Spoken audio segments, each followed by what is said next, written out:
Gênesis capítulo 11, versículo 1 diz assim: Em toda a terra havia apenas uma língua e uma só maneira de falar. Os homens partiram do Oriente e encontraram uma planície na terra de Sinar e habitaram ali.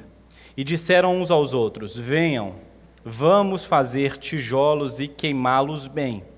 Os tijolos lhe serviram de pedra e o betume de argamassa.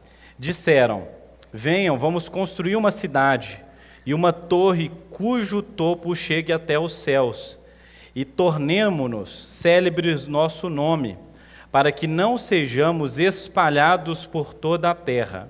Então o Senhor desceu para ver a cidade e a torre, que os filhos dos homens estavam construindo. E o Senhor disse: Eis que o povo é um, e todos têm a mesma língua.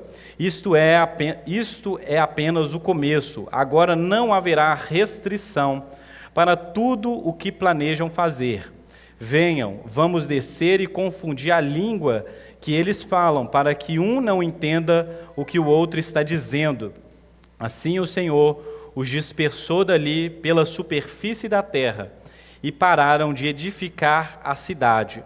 Por isso a cidade foi chamada de Babel, porque ali o Senhor confundiu a língua de toda a terra, e dali o Senhor os dispersou por toda a superfície dela.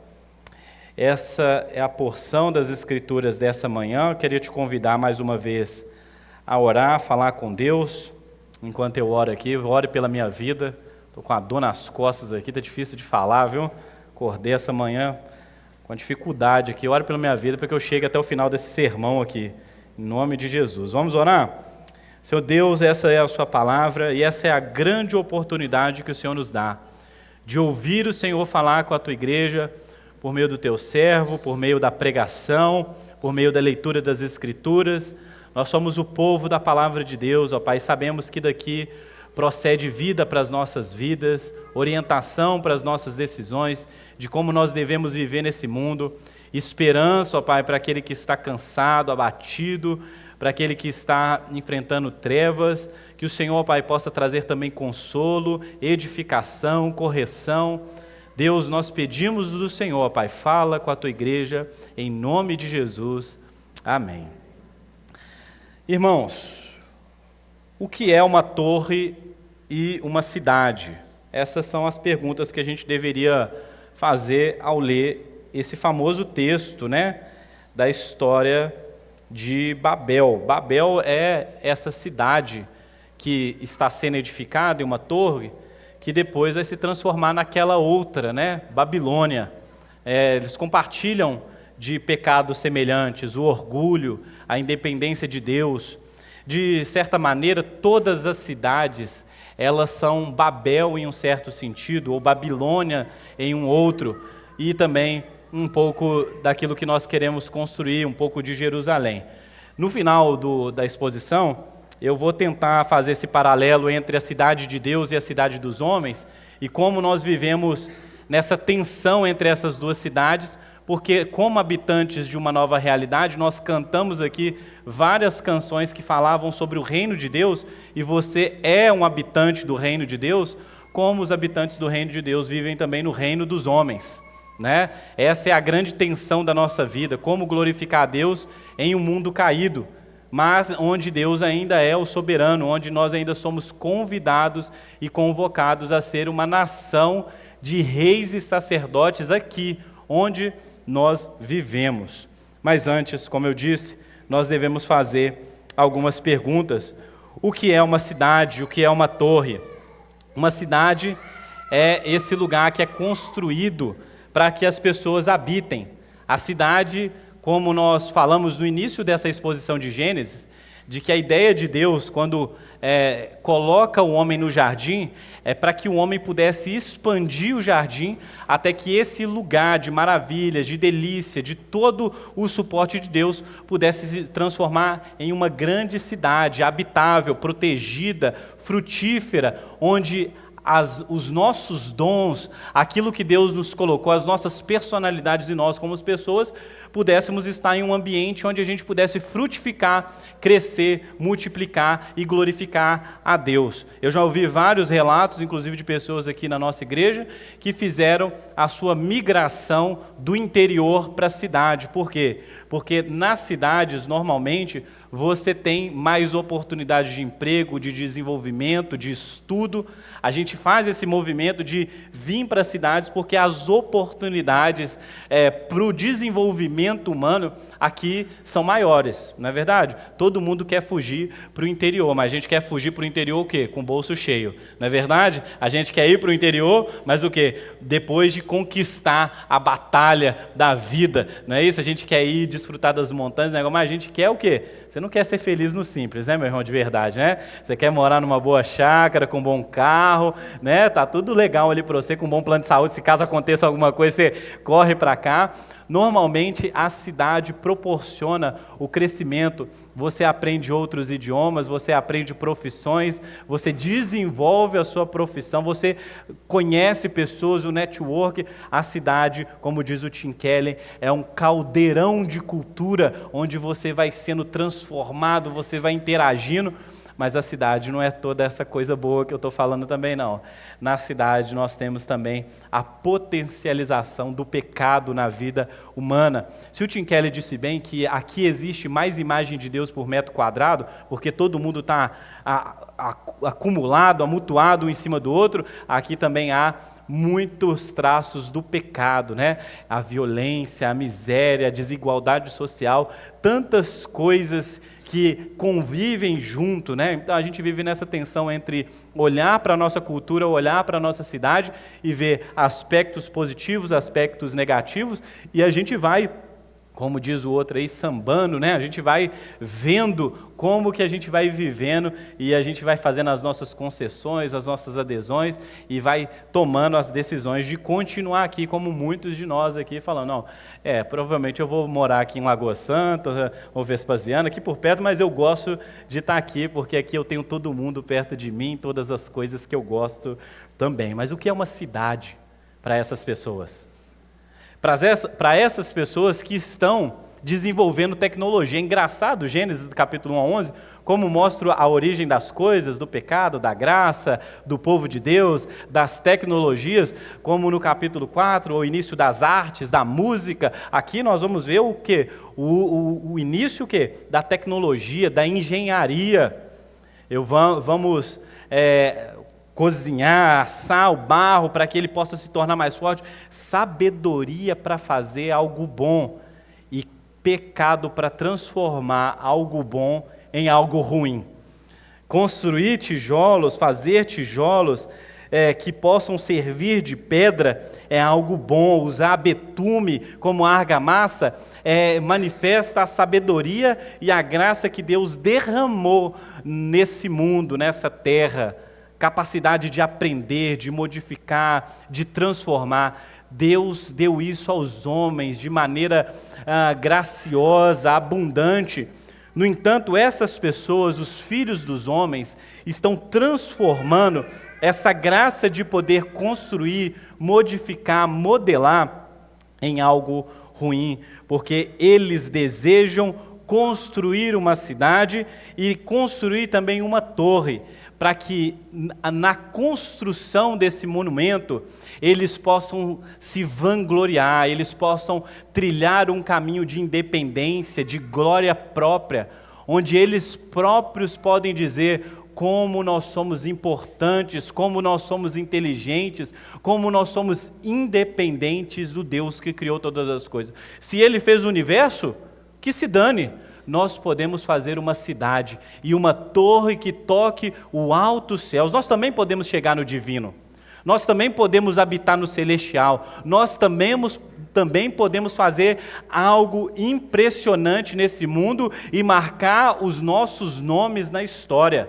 Nós podemos ser pessoas importantes, poderosas, assim como o nosso fundador, o Nimrod. O Nimrod era o poderoso, era o grande.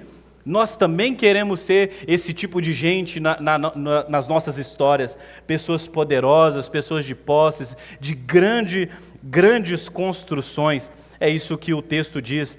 A cidade, a torre, quando você vai ver, essas cidades ou essa torre era uma espécie de zigurate, né? Quando você vai nesses países mais latinos, né? ou que tem essas culturas milenares aqui da América do Sul, da América Central, você vê as pirâmides, né? As zigurates quadradas, como se elas fossem escadas para o céu, e uma torre para essas pessoas significa isso. Nós estamos construindo uma escada que chegue aos céus, para que os deuses possam então descer, ter um caminho para que nós possamos nos encontrar com eles. E os sacerdotes nessas torres, nessas zigurates, quando eles chegavam no topo, eles chegavam na parte alta, eles diziam uns para os outros: nós chegamos aqui, nós chegamos aos céus. Agora nós podemos encontrar com Deus nesse meio do caminho, nós chegamos aonde os deuses habitam. Por isso que você vai ver que as construções, elas realmente parecem uma escada, né? Com grandes degraus ali. É interessante isso. E eles fazem essa construção, mas essa torre, que é uma escada, também é um templo. E aqui a gente pensa naquilo que é intrínseco a todos os seres humanos, que nós buscamos uma maneira de nos relacionar com aquilo que é transcendente, com o invisível, com as forças ocultas. Nenhum de nós poderíamos dizer que nós queremos apenas seres humanos, racionais, ateu naquele sentido iluminista, né? Dos períodos da Revolução, do período iluminista. Todos nós buscamos religião, seja de uma maneira ou de outra. Todos nós buscamos adorar alguma coisa que seja, ao mesmo tempo, fora de si, mas que seja parecido comigo. A cidade, o templo, são esses altares onde os homens oferecem os seus sacrifícios, onde os homens se perdem, lugares que foram feitos para que eles pudessem se encontrar, se ajuntar, se proteger e frutificar, se tornam o meio pelo qual os próprios seres humanos venham a se perder. A cidade, a torre, esse templo, essa construção, esse altar, vira então o contrário daquilo que eles foram criados. Em vez de eles glorificarem a Deus com toda a sua vida, com tudo aquilo que eles são e fazem, na verdade, eles vão por um caminho de idolatria, que vão colocando eles em um abismo de perdição. Eles conseguem construir grandes templos, eles conseguem oferecer grandes cultos, mas os seus cultos são vazios. Os deuses não aparecem. No final, o que eles têm é apenas eles mesmos. Essa é a história de Babel, e talvez essa seja a nossa história também, de como nós desejamos criar e construir cidades que sejam monumentais, que mostrem a força dos nossos braços, a nossa criatividade, a nossa sabedoria, os nossos dons e talentos.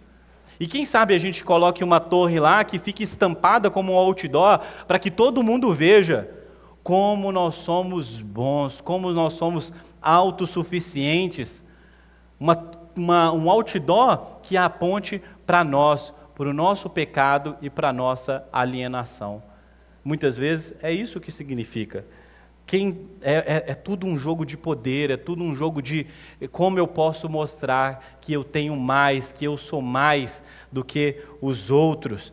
Essa cidade é feita de pessoas egoístas, de pessoas que estão perdidas e alienadas. Mas olha só o que o texto diz, e olha só a virada, né, o contraste no texto. Versículo 6, olha aí na sua Bíblia aí, ou se você não trouxe, pode olhar aqui no telão. E o Senhor disse: eis que o povo é um, o povo está unido, o povo conseguiu finalmente unidade para fazer algo, e todos têm a mesma língua, a mesma linguagem, eles conversam e se entendem bem. É verdade, isto é apenas um começo. O Senhor dizendo, isso é apenas o começo. Eles se uniram para tramar o mal. Eles se uniram para tramar o mal. Agora não haverá restrição para tudo que planejar fazer. Ou seja, na unidade dos pecadores, na unidade dos malfeitores, o mal cresce, a maldade, ela prospera, ela ganha dimensões que podem se tornar irreparáveis, ela vai destruindo ou construindo a ruína dos seres humanos. E Deus diz, venha, versículo 7, venham, vamos descer e confundir a língua que eles falam para que não entendam o que os outros estão dizendo. E assim o Senhor dispersou pela superfície da terra e pararam de edificar a cidade. Por isso a cidade foi chamada Babel, porque ali o Senhor confundiu a língua de toda a terra e dali o Senhor dispersou por toda a superfície. Deus intervém contra os planos humanos.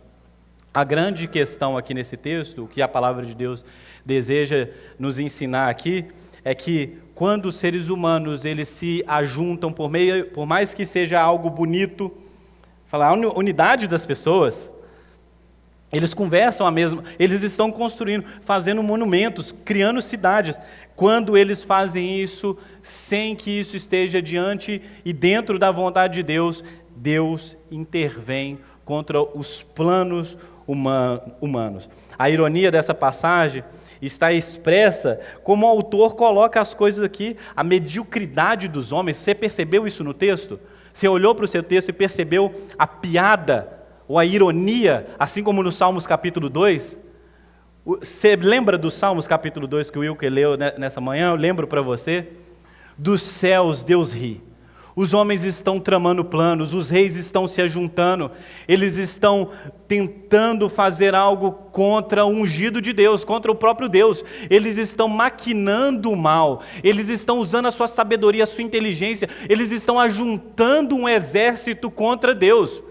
Do alto Deus olha e ri, como alguém caçoando, como alguém que vê e diz, vocês não sabem o que vocês estão fazendo. Que tipo de ousadia mais tola é essa? É você olhar e desprezar. O zombar de Deus é isso. Vocês não sabem que são vermes e estão tentando destruir alguma coisa que eu construí, que eu edifiquei? O que o Salmos capítulo 2 diz? Que Deus está enviando o seu ungido, está dando uma barra de ferro nas suas mãos para despedaçar as nações. Como alguém que despedaça o quê? Um barro, uma construção de barro. Um vaso de barro. É assim que somos nós diante de Deus. É assim que são os seres humanos. Nós nos orgulhamos do nosso poder, da nossa criatividade, da nossa sabedoria, da nossa força, da nossa imponência. Mas basta uma barra de ferro passando por nós para que nós sejamos totalmente despedaçados, destruídos, espalhados pela terra. Onde há orgulho nisso? Veja que loucura é o ser humano ter orgulho diante de Deus, ser alguém altivo, ser alguém ensimesmado. Nós podemos ser despedaçados com uma barra de ferro passando por nós, e nós estamos aqui construindo cidades e torres, dizendo, olha como nós somos bons e poderosos, como Aquiles queria gravar o seu nome pelas gerações, pela história. Eu quero ser lembrado. Mas o nosso nome simplesmente pode virar pó, virar realmente nem parte da história, nos tornarmos anônimos. Porque essa história, não sei se você percebeu, ela é uma história que revela o Deus soberano, criador da terra e o seu ungido. E quem somos nós? Daqui a 100 anos, os seus netos vão lembrar de você? Talvez, como alguém distante, uma figura. Ouvirão algumas das suas histórias? Talvez. Daqui a 200 anos, você sabe? A história dos seus familiares de 200 anos. O que era o ser humano diante da majestade, soberania e poder de Deus? Então nós estamos lendo as Escrituras e olhando a vida como se isso aqui fosse sobre nós. Mas não é sobre nós. É sobre Deus, o Criador e soberano. Mas há uma oportunidade de fazer parte desses planos de Deus. Caso você não deseje ser espedaçado, espatifado, espalhado, confundido, você pode fazer parte dessa história de Deus. Existe uma maneira. Os Salmos diz, beijem o filho.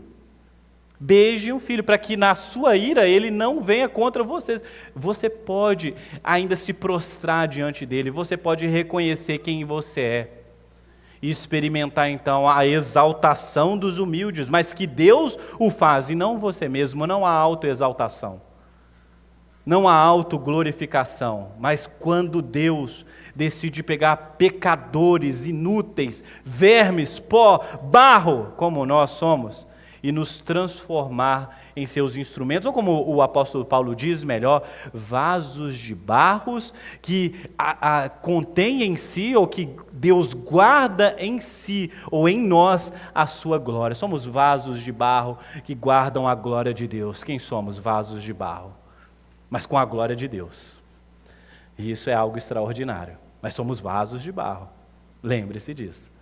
Não há orgulho aqui diante de Deus, meus irmãos. O Evangelho é uma mensagem clara e objetiva para que você venha até Cristo, mas venha humilhado, venha prostrado, lance as suas vestes, os ramos, diante do Messias, porque Ele vem.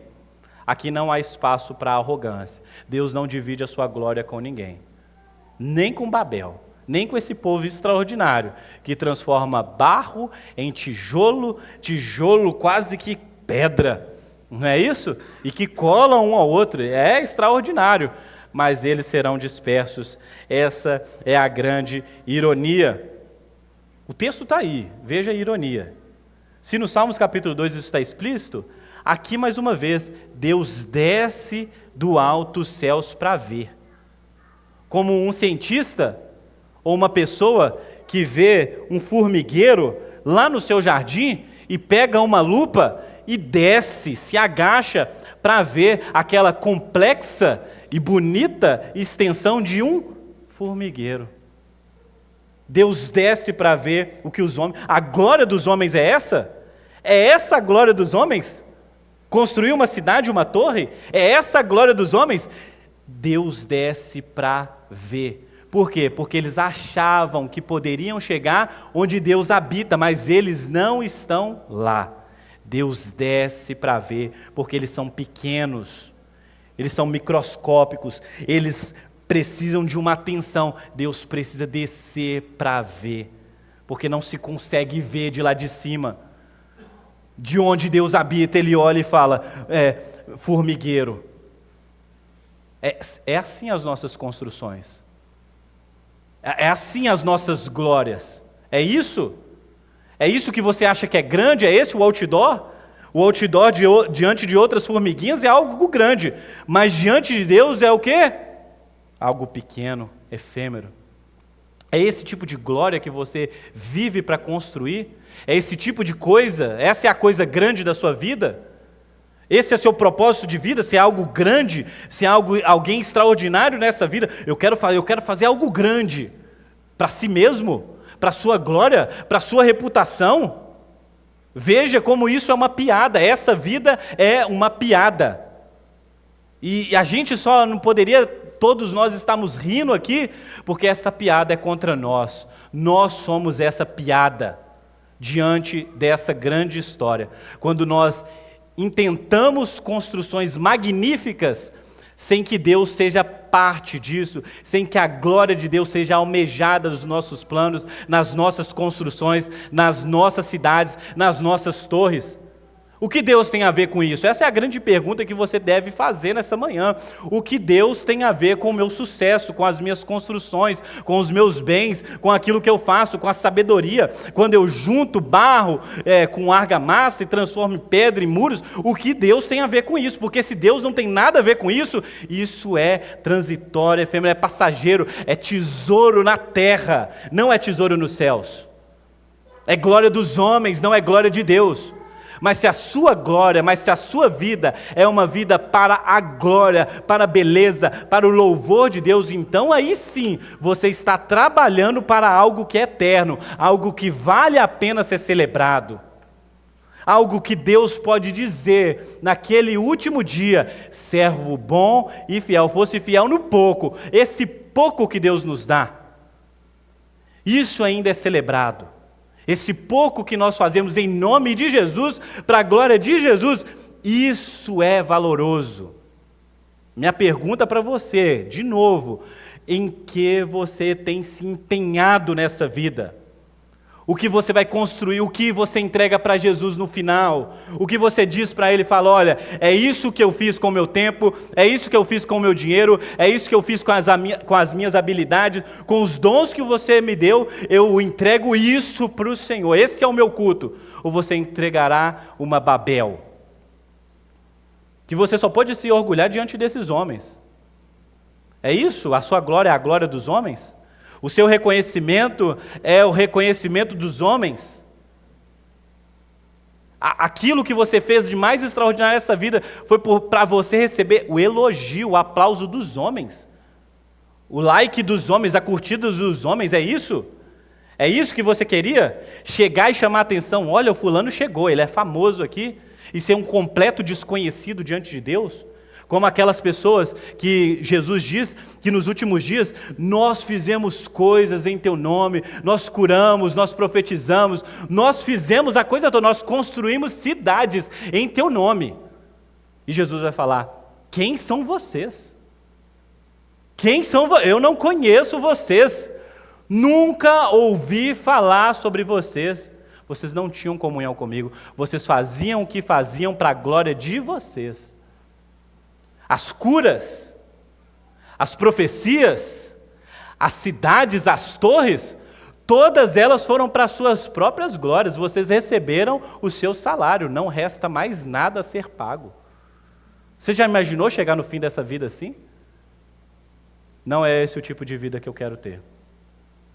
Então não importa se você talvez, apesar de eu achar que algumas pessoas aqui nessa igreja se tornarão pessoas que, reconhecidas pelo seu trabalho, exatamente, mas talvez, se você não chegar, se as pessoas não te reconhecerem, se eles não te aplaudirem, se você não conseguir construir uma cidade, uma torre, ou quem sabe até acabar a sua casa, não é isso? Talvez você não consiga fazer isso nessa vida. Talvez você deva escutar da palavra de Deus que diz que você não deve se cansar de fazer o bem, ao seu tempo você receberá. Não nos cansemos de fazer o bem, não nos cansemos de fazer. Se você fizer alguma coisa, faça para o Senhor. E o Senhor, Ele vê, e o Senhor, Ele recompensa, e o Senhor, sim, diz para você, coisa boa, hein, cara? É isso. Eu te salvei, eu te tirei daquele lamaçal de pecado, daquela vida ensimesmada, daquela vida perdida. Você estava disperso entre as nações como uma ovelha perdida. Você estava jogado pelo mundo. Eu te tirei de lá e você entendeu o que é a vida no reino, a vida na cidade de Deus. Você entendeu. A sua vida, você considerou isso. É isso. Essa é a grande questão aqui. É isso que separa aqui o joio do trigo nesse mundo que nós vivemos. Porque amanhã, quando você estiver lá no seu trabalho, ninguém vai ler, escanear filho de Deus e filho do diabo. Ninguém vai fazer isso. Né? Para lá, todo mundo igual. Inclusive, os dois podem produzir tijolos, se vocês me entendem, muito bons. Os dois, talvez na mesma qualidade. Significa que você é crente, que você vai fazer uma coisa muito melhor do que uma outra pessoa. O tijolo no final é tijolo, é barro assado no forno a alta temperatura e resistente. Entendeu? Talvez você seja mais um trabalhador comum, mais um ser humano comum. Mas você sabe que não é assim para você. Que você não está vivendo essa vida no aleatório, de qualquer jeito, para si mesmo.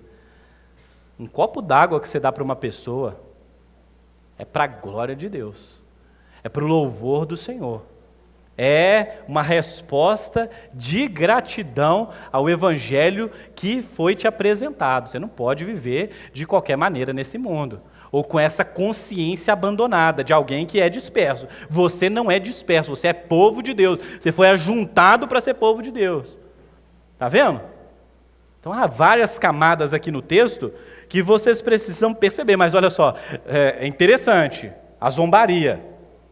Porque eu já disse várias vezes, Deus não é Deus de confusão, a não ser, não é? O texto agora, você vai falar, Deus é Deus de confusão, porque Ele confundiu, dispersou. É isso que Deus faz. É isso. É isso que o mundo vive atualmente. Porque graças a Deus por isso aqui, por esse ato de Deus na sua soberania, de dispersar, da gente não falar o mesmo idioma, ou nem tanto sobre idioma, mas não conversar a mesma língua, não concordar nas coisas. A gente até tenta criar um prédio que possa unir as nações, não é? E transformar as Nações Unidas na esperança de um mundo unido. A gente não conversa, fala a verdade. A gente não consegue se unir para fazer paz, para fazer bem, para construir mais, graças a Deus por isso, não é? Porque imagina o que são os seres humanos, imagina se o mal se une nessa mesma capacidade de conversar o mesmo idioma. Um mal espalhado nesse mundo, apesar de você falar, Tiago, tudo é mal, mas pense bem, ainda bem que os exércitos, os malfeitores, os tiranos desse mundo, eles não se concordam entre si. Porque esse mundo não ia ser transformado numa Babel e nem uma Babilônia, seria o próprio inferno. Mas Deus confunde eles, é isso. Se unam aí, se ajuntem aí para fazer o mal, vejam o que eu vou fazer com vocês. Como é bom saber disso, que Deus não é indiferente à maldade, ao pecado. Como é bom saber que toda vez que o ser humano se juntar para fazer algo, eles irão se confundir e depois irão se matar e se explodir. Não é isso que acontece?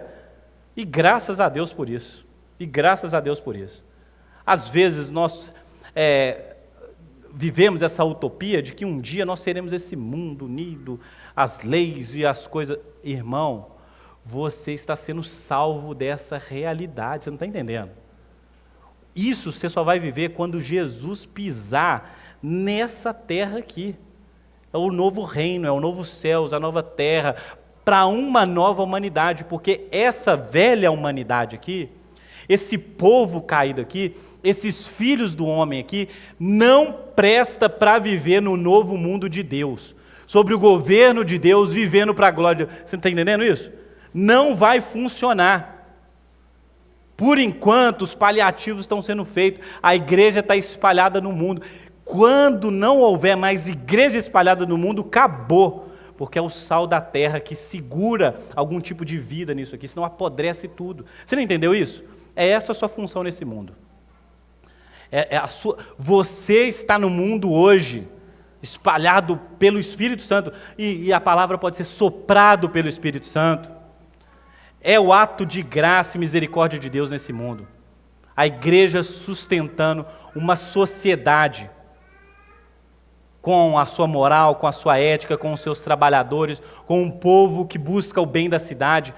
Tire a igreja dali, tire os nossos professores, os nossos intelectuais, os nossos construtores, os nossos médicos, os nossos professores, tire os nossos profissionais do mundo. Quanto tempo dura uma carne fora da geladeira? Quanto tempo dura antes que apodreça? É assim que você deve pensar. Então é assim que o povo de Deus vive nesse mundo, com as suas capacidades de salgar, de temperar, de manifestar a glória de Deus, de buscar o bem da cidade. O Santo Agostinho, no seu clássico, A Cidade de Deus, ele fala que a humanidade está dividida em duas cidades, formada por dois amores distintos. A cidade dos homens, formada pelo amor a si mesmo e pelo desprezo a Deus. A cidade de Deus é formada pelo amor a Deus e até mesmo desprezo de si mesmo. Tiago, mas como assim desprezo de si mesmo? Como o apóstolo Paulo. Eu considero a minha glória, os meus títulos, aquilo que eu construí nesse mundo como esterco, refúgio, cocô de vaca, se assim for necessário, para que Deus seja o quê? Pregado, engrandecido, glorificado, para que Ele apareça, para que Ele seja o centro, para que Ele seja o salvador desse mundo e não eu. Talvez seja essa grande confusão, que a gente tenta ser uma pessoa muito relevante, grande nesse mundo, e a gente se torna irrelevante e pequeno. Mas é interessante ver como Deus transforma e muda as coisas, aquelas pessoas que buscaram a glória de Deus, esqueceram a si mesmas, aquelas pessoas que focaram em construir algo para Deus, essas pessoas se tornam grandes. Domingo que vem a gente vai ler um pouco, né? Ver que o final dessa história, que começa em Adão, termina em Abraão. E quem é Abraão? Um disperso pelo mundo, que não buscava a sua própria glória, mas Deus vai lhe dar o quê? Um nome, vai lhe dar uma fama em que se espalhará por todo o mundo. Mas não, essa fama não é a si mesmo, esse nome não é para si mesmo. É para que Deus seja o Salvador, o Rei e o soberano de toda a humanidade e possa ser uma bênção para todas as nações. E o Abraão é o início disso. Essa é a história. A essência da cidade dos homens é a autoexaltação. Então eu acho que, gente, um crente, ele precisa ser batizado com auto-humilhação. Não há espaço aqui para orgulhosos. Não há espaço para orgulhosos. Não há espaço para gente ensimesmada aqui. Para gente de nariz, gente que se considera superior a outras pessoas. Não há espaço. Não há espaço para esse tipo de gente na igreja. Para essas pessoas estarem aqui, elas precisam passar pela conversão. Elas precisam se humilhar, colocar os seus rostos em pó diante de Jesus. Se há alguém que merece ser adorado, se há alguém que... Veja bem, Deus não compartilha a sua glória com nenhum outro. Não, se você deseja ser uma pessoa grande nesse mundo, uma pessoa relevante nesse mundo, viva para Deus. Busque a glória de Deus naquilo que você faz. Mas faz sentido uma igreja onde os seus pastores se consideram um próprio Deus? Onde uma pessoa, ao desenvolver algum tipo de fama, ela fala, olha, como eu sou bom, como eu sou... Pode isso? O meu camarim é esse, toalhas brancas, eu gosto da água tal. Faz sentido isso no nosso meio? Mas a gente já tolerou isso, e a gente acha que isso é normal.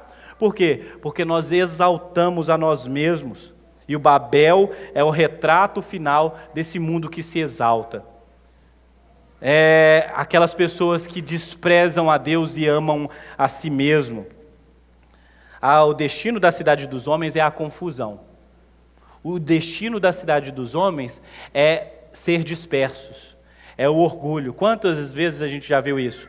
Pessoas que eram sócios e de repente elas começam a ganhar muito dinheiro, o que é que acontece? Um briga com o outro, leva o outro na justiça, mata um ou outro. A gente já viu isso. Nas famílias a gente já viu isso. Nas empresas, nas igrejas a gente já viu isso. A igreja começa a prosperar, não sei o quê, os dois estão lá, pensando, como que nós podemos ser grandes, como que nós podemos ser relevantes, como que a gente pode bombar isso aqui. A coisa se torna maior do que aquelas pessoas, e eles falam, olha, eu não posso dividir essa glória com ninguém também não. E assim Deus vai dispersando e confundindo, e de certa maneira derramando do seu juízo nesse mundo. Mas Agostinho nos lembra que a paz da cidade dos homens é falsa e temporária, essa prosperidade, ela é falsa e temporária. Onde há orgulho humano, Deus decreta divisão. Deus decreta divisão. Talvez o oposto seja esse, né? Onde há orgulho, há divisão, e onde há humildade, deve haver então unidade. E a resposta da cidade de Deus é o ajuntamento pela graça. O texto de Atos capítulo 2 precisa ser lido junto com esse texto de Gênesis capítulo 11. Porque se aqui Deus está espalhando as pessoas pelo mundo, confundindo a sua linguagem, o texto de Atos capítulo 2 é o contrário disso. Pessoas de todas as nações, pessoas de todas as cidades e regiões estão sendo juntadas em nome de Jesus e batizadas com o Espírito Santo para falar o quê? A mesma língua. E você lembra o que eles falavam? Aqueles que podiam entender, você lembra o que eles ouviam? Essas pessoas estão falando o quê? Das maravilhas de Deus. Eles estão falando os planos de Deus, eles estão falando aquilo que Deus está fazendo nesse mundo. A igreja é esse lugar onde talvez os nossos idiomas não sejam o mesmo, mas nós estamos falando a mesma coisa, buscando a mesma direção, construindo a mesma coisa diante de Deus. Nós somos unidos por meio de Cristo Jesus. Nossa linguagem, ela agora é filtrada por meio do Evangelho. E tudo que não é Evangelho, nós não falamos, nós não queremos nem citar no meio de nós.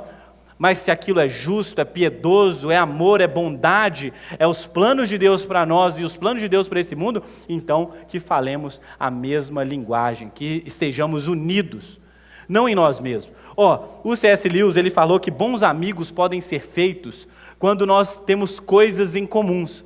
É o xadrez, é o videogame, é a dança, é o gosto musical, essas coisas podem unir verdadeiros amigos.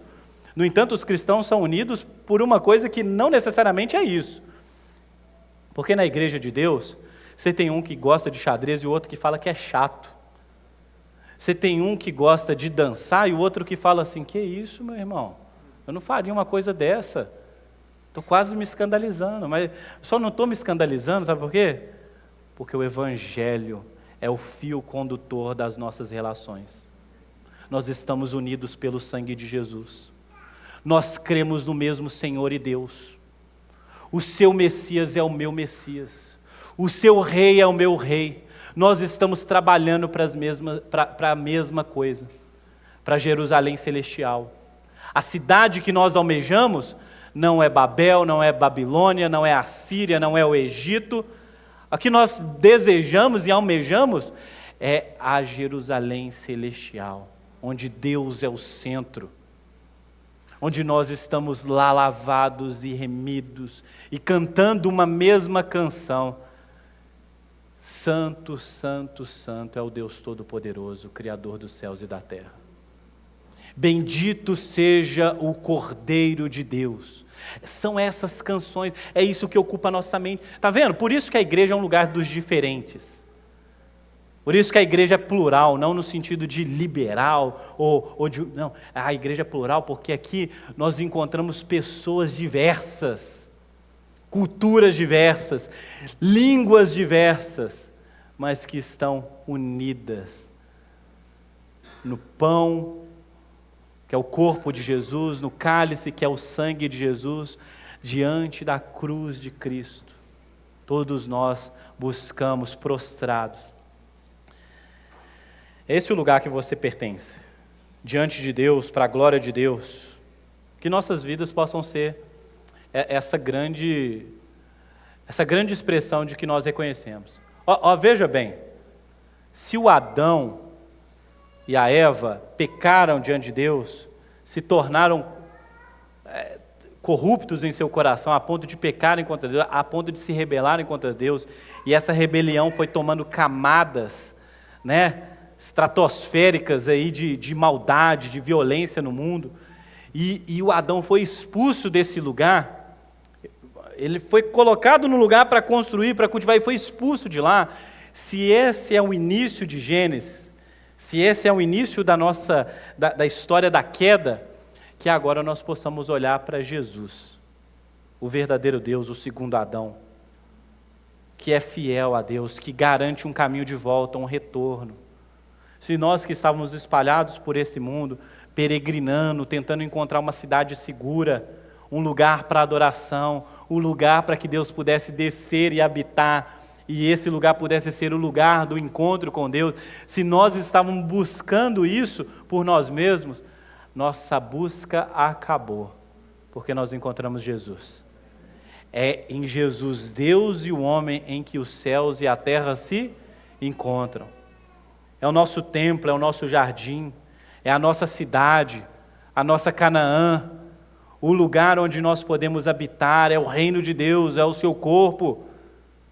Quantos sinônimos, quantas palavras que podem expressar aquilo que Deus fez por nós naquela cruz. Que você viva como uma pessoa que foi alcançada por esse evangelho. De novo, eu comecei o texto citando Pedro, as cartas de Pedro, e Pedro traz essa linguagem de que em Jesus nós somos um reino de reis e sacerdotes. Nós somos uma nação santa, um povo que foi ajuntado por Cristo Jesus. Nossa hostilidade, nosso coração corrupto, tudo isso foi vencido em Cristo Jesus, e agora nele nós estamos sendo feito o quê? Uma nova humanidade. Ainda existe alguma coisa cá ou lá daquele velho homem, não é isso? Como diz o Lutero, eu pensei que o meu velho homem havia sido morto nas águas do batismo, mas o miserável sabia nadar, não é isso? Afoga ele de novo, meu irmão. Crucifica esse velho homem. Diz para ele que você pertence a um rei, a um reino, que o Espírito Santo agora habita em você, e que você não é governado pelas suas próprias paixões, pelo seu próprio ego, de que agora você se tornou o quê? Servo, discípulo de Jesus. Nessa igreja só há lugar para discípulos. Mestre somente Cristo, o seu Senhor. Amém?